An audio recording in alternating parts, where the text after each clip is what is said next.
ఇక్కడ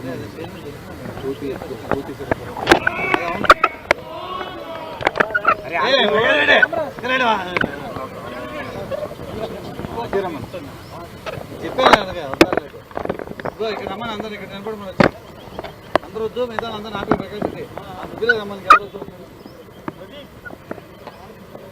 ముగ్గురే రమ్మనికి ఎవరొద్దు. ఈరోజు ఎంతో పర్వదినం తెలుగు జాతికి, తెలుగు భాషకి, తెలుగు సంస్కృతికి. అది ఎందుకంటే ప్రపంచవ్యాప్తంగా ఉన్న తెలుగు వాళ్ళందరికీ ఒక గుర్తింపు వచ్చింది అన్న నందమూరి తారక రామారావు గారి వలన. మదరాసీలుగా ఉన్న మన వాళ్ళందరం తెలుగువాడిగా గుర్తింపు తీసుకొచ్చింది ఆయన. కానీ అట్ ది సేమ్ టైం, అంటే అదే సమయంలో అన్నగా, అన్న అంటే ఏంటంటే అమ్మలోని మొదటి అక్షరం ఆ, నాన్నలోని రెండో అక్షరం నా.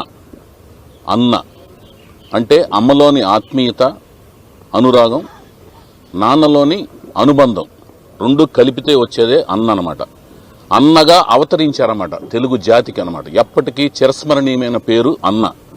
తెలుగు జాతికి ఒకే ఒక అన్న మన నందమూరి తారక రామారావు గారు. ఆయన అభిమానిగా పుట్టడం అనేది మేము ఎన్నో జన్మలు పుణ్యం చేసుకుంటే పుట్టాము. ఆయన కలుసుకోవడం జరిగింది, ఆయనతో ప్రయాణించడం జరిగింది, ఆయన సినిమాలు చూసి తరించడం జరిగింది.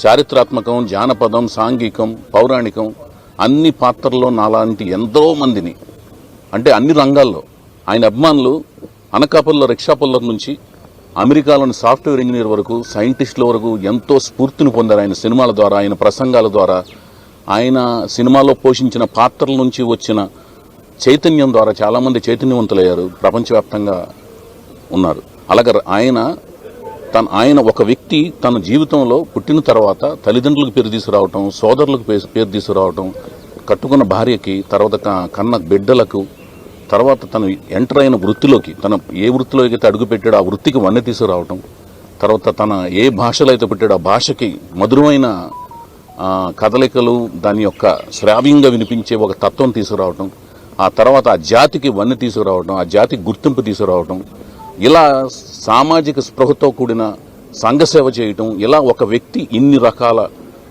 కార్యక్రమాలు చేయటం ఒక వ్యక్తి వల్ల సాధ్యం కాదు. అది ఒకే ఒక వ్యక్తి వల్ల సాధ్యమైందంటే అది